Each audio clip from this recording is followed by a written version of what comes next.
हे राज ठाकरे म्हणजे असं आहे की मनाला भुकालेलं पोरग आहे. त्याच्या घरी नुसतं फडणवीस चहा पिऊन गेला की सगळा पक्ष बरोबर झाला तरी त्याला चालतो. असलंय ते. कुचक्या कानाचं म्हणतात आमच्या खेड्यात, कुचक्या कानाचं. म्हणणं माझं राज ठाकरेंच्या याच्यावर कालच सांगितलं की समाजाचं राज्यातल्या म्हणणं आहे की दोघं भाऊ चांगले आहेत, ते ब्रँड चांगला आहे. पण ह्यो विनाकारण मराठीच्या प्रश्नाच्या मध्ये पडतो. त्याला आम्ही कधी विचारलं का तुला 11 ते 13 आमदार निवडून दिले आणि ते पळून गेले, त्याच्यानंतर तू आमच्या मराठवाड्यात का म्हणाला? आम्ही तुला विचारलं का? तू काल पुण्यात का म्हणाला? तुला विचारलं का? तो हे नाशिक सासरवडी तू 50 बाऱ्या नाशिकला कमवून येतो, आम्ही तुला विचारलं का? एक दिवस लोकसभेला सुद्धा तो हा गेम केला त्याच फडणवीसनं. त्याच्यानंतर विधानसभेला तो पोरग पाळलं त्यांनीच, तरी तो त्याच्याच दुरण वडितो. चंद्रकांत दादा पाटलाला म्हणा आम्ही मधल्या काळात तुम्ही पोरांच्या चांगले काम केल्यामुळं बोलायचं कमी केलं, तर तू नीट राह. तू उपसमितीचा अध्यक्ष होता, तोच व्हॅलिट्या रोखल्या होत्या हे आम्हाला माहिती आहे. मराठीच्या शा खाऊ नको, इथून पुढं बोलू नको चंद्रकांत पाटलाला म्हणा, नाही तो हा निटोबा मराठे काढतील मग. कारण या चंद्रकांत पाटलानेच आमच्या व्हॅलिट्या रोखून धरल्या होत्या मुख्यमंत्र्याच्या सांगण्यावर. फडणवीस साहेब तुमचं मला जरा सांगाच, तुम्ही धनगराच्या गाडीत लाकूड घातलं, परत म्हणता शा दिल्या आहे का? मग आता आमची खेड्याची भाषा, आता तुम्ही परत म्हणता शा दिल्या. धनगराला तुम्ही आरक्षण नाही दिलं. तुम्ही जेवढे महामंडळ ओपन केलं मतदान घेऊस तर निवडणुकीच्या टायमाला कोणाला 1 रुपया नाही दिला, एकाला पण ऑफिस नाही, एकाला पण त्याच्यावरती भरती केलेली नाही. बरं का फडणवीस साहेब, ऐका आता प्रेसच्या माध्यमातून तुमच्या दारात आहे मी आता काय लांब नाही, तुम्ही हे काय इथून लाईट दिसतो तुमचं बघते.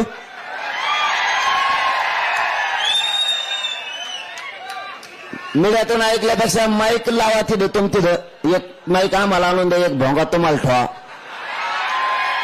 तुमचं कर्तृत्व ऐकाच आता, हो द्याच आता फडणवीस साहेब. दूध का दूध, पाणी का पाणी झालंच पाहिजे. तुमचे बुट चाडणारे आमदार लिहित ते गोवानी चपला भरलेले, बुट भरलेले चाटणारे ते 2-4 आमदार लिहितात. फक्त कर्तृत्व तुमचं, कारण त्यांना मंत्रीपद पाहिजे म्हणून. तुमचं कर्तृत्व आहे का? याच गणेश उत्सवाच्या काळात आहे बहिणीच्या डोक्या फोडले तुम्ही आमचे, आणखी विसरले नाहीत. उद्या 1 तारखेला 2 वर्ष होत्यात. तुम्ही आम्हाला देवाच्या आडुंगी येऊन आम्हाला मुंबईत परवानगी नाकारता, हे तुमचं कर्तृत्व आहे. याच गणेश बाप्पाच्या काळात तुम्ही अंतरवलीत आमच्या आई बहिणीला गोळ्या घातल्या, हे तुमचं कर्तृत्व आहे. तुमचं कर्तृत्व फडणवीस साहेब, शेतकऱ्याला कर्जमाफी करून म्हणणारा माणूस, मतदान घेतलं आणि माफ नाही केलं, हे कर्तृत्व आहे तुमचं. गळ्यात हिना घेतला पाशा पटेलांनी आणि तुम्ही, आणि गोदा परिक्रमा काढली होती तुम्ही जुनी. पखवाज तुमच्या गळ्यात बळच गुटीला, तुम्हाला वाजत सुद्धा येत नव्हतं. तुमचे बोट कुठेच बघा पखवाजावर, पखाजाच्या खालच्या बाजूला आहेत. पखाज खालून नसतो वाजत, वर वाजत असतो. त्यावेळेस तुम्ही यात्रा काढली होती शेतकऱ्याला मालाला भाव देऊ, हे तुमचं कर्तृत्व. नंतर तुम्हाला पखाज वाजू देण्यात तुमच्या गळ्यात टाळ दिला. टाळाचे ठोके मोजा फक्त तुम्ही कसे. टाळाचे ठोके कोणत्या अभंगावर, कोणत्या चरणावर, 2 द्यायचे का 3 द्यायचे? बाबा बरोबर का? हे नियम असतो. तुम्ही जे टंकळाक टंकळाक टंकळाक वाजायला सुरू केलं,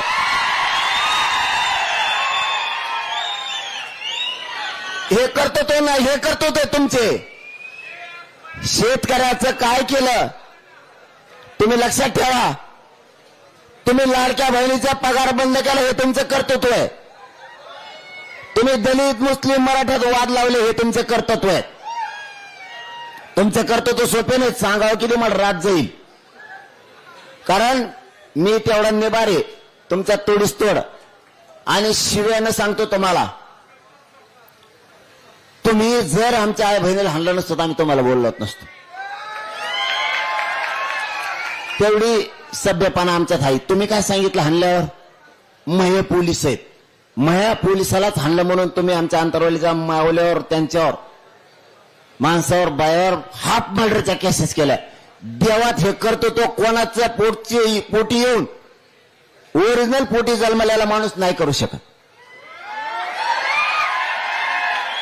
ओरिजिनल पोटी आलेला माणूस हे ओरिजिनल कर्तव्य करणार की पोलिसांनी हाणलं नाही याला जेलात जाऊ द्या. तर ते म्हणते मह्या पोलिसाला हाणलं म्हणजे पोलीस होतोय का जनता आहे? तुझी जनता असली पाहिजे म्हणून ते घडलं होतं. त्याच्यानंतर कुठे शा दिल्या? तुम्ही आडमुठे चालले तर आपण आडमुठे चालवतो. तुम्ही सभ्य वागला, आम्ही सभ्य वागतो. तुम्ही काल 1 दिवसाची परवानगी दिली, पुऱ्या महाराष्ट्राने कौतुक केलं. केलं नाही पोराव? तुम्ही जसे वागताल तसे आम्ही. आणि तुम्ही जर मराठ्याचं आरक्षण दिलं, सगळं जेवढ्या मागण्या त्याची अंमलबजावणी केली, जर तुमच्या बंगल्यावर, काय नाव त्या बंगल्याचं, वर्षा का बंगला, वर्षा बंगला, बर, हा वर्षा बंगला जर नाही बुजीला गुलाल नाही तर आपलं नाव बदलून ठेवा. हा एकदम सोपं. पण तुम्ही मारा मोडीच्या भानगडीत पडू नका. मारीन, धोपटीन, दादागिरी करीन पोराला, ते झालं एकदा. आता त्या भानगडीत पडूच नका, शाने असतं. आणि तिची पोस्ट व्हायरल होते ना, ते चेले चपाटे असते 4-2 पुढची आशा. आता राज्यपाल कोठ्यातून काही राहिलेत.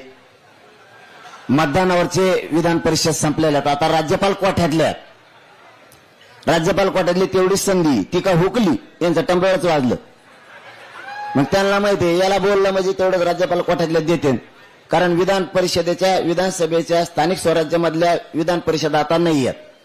मग आता पुन्हा विधानसभा आता या हिवाळी अधिवेशनाच्या अगोदर ऍक्टिव्ह होईल. मग तिन्ही कायदेमंडळ ऍक्टिव्ह व्हायच्या अगोदर राज्यपालाच्या कोठ्यातून आपल्याला आमदारकी मिळाली म्हणून ते कोले कुत्रे बोंबले ते थोडेफार. काही कर्तृत्व नाही. तुम्ही आणखीन कर्तृत्वावर जर बोलले तर मी यादीच टाकीन उद्या, मग आम्ही व्हायरल करू पोस्ट. हा ओबीसीचा वाटोळा केलं तुम्ही ते टाकीतो, मग कोणाकोणाचं काय केलं ते पुरं टाकतो. मग माझं बी यादी आहे, काही अडचण नाही. गेल्या 3 दिवसापासून आझाद मैदानात CSMT परिसरात मोठ्या प्रमाणात आंदोलकांची गर्दी झालेली आहे. यावरून राज ठाकरे यांनी मनोज जरांगे मुंबईत का आले हे एकनाथ शिंदेंना विचारा असे म्हटले होते. त्यावर मनोज जरांगे हे राज ठाकरेवर घसरलेले आहेत. राज ठाकरे यांचा एकेरी उल्लेख करत ते म्हणाले की राज ठाकरे हा मानाला भुकेला माणूस आहे. हा विनाकारण मराठ्यांच्या प्रश्नांमध्ये पडतो. त्याच्या घरी फडणवीस चहा पिऊन गेला की सगळं पक्ष बरबाद झाला तरी त्याला चालतो, अशी जहरी टीका मनोज जरांगे यांनी राज ठाकरे यांच्यावर केलेली आहे. मराठा आंदोलक मनोज जरांगे परत मुंबईत का आले हे एकनाथ शिंदेंना विचारा असं म्हणणारे महाराष्ट्र नवनिर्माण सेना प्रमुख राज ठाकरे यांच्यावर मनोज जरांगे घसरलेले आहेत. राज ठाकरे यांचा एकेरी उल्लेख करत ते म्हणाले की दोघे भाऊ चांगले आहेत, पण ब्रँड म्हणून ते चांगले आहेत. मात्र राज ठाकरे हे विनाकारण मराठ्यांच्या प्रश्नावर पडतात. मुख्यमंत्री देवेंद्र फडणवीस यांच्या मागे लागून त्यांनी स्वतःचा पक्षही संपवला. पण दोघे भाऊ चांगले आहेत, ब्रँड चांगला आहे, पण हा राज ठाकरे विनाकारण मराठ्यांच्या प्रश्नांमध्ये पडतो. राज ठाकरे यांच्या मनसेचे आमदार त्यांना सोडून गेल्याचाही उल्लेख मनोज जरांगे यांनी केला. ते म्हणाले की राज ठाकरे यांचे 11 ते 13 आमदार महाराष्ट्राने निवडून दिलेले होते, पण हे सगळे पळून गेले. मराठा समाजाने तुम्हाला काही विचारले का? तुम्ही मराठवाड्यात का आला आम्ही विचारले का? परवा पुण्याला गेले तर आम्ही विचारलं का?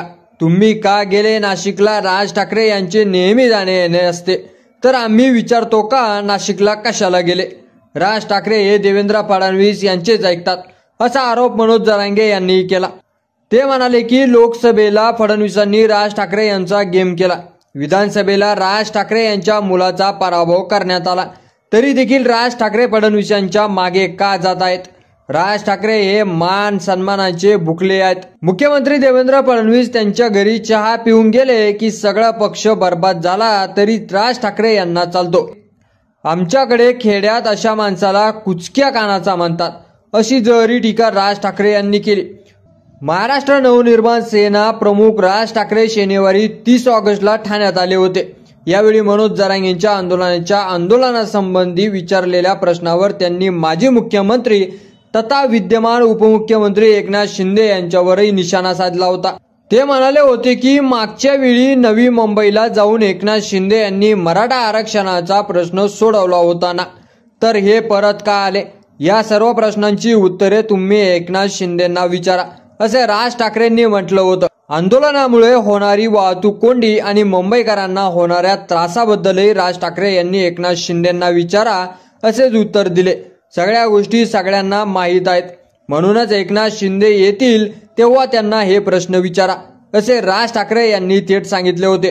गेल्या वर्षी मुख्यमंत्री असताना एकनाथ शिंदे जरांगे पाटील यांच्या मोर्चाला सामोरे गेले होते आणि त्यांना पत्र देत मराठा आरक्षणाचा प्रश्न सोडवण्याचे जाहीर केले होते।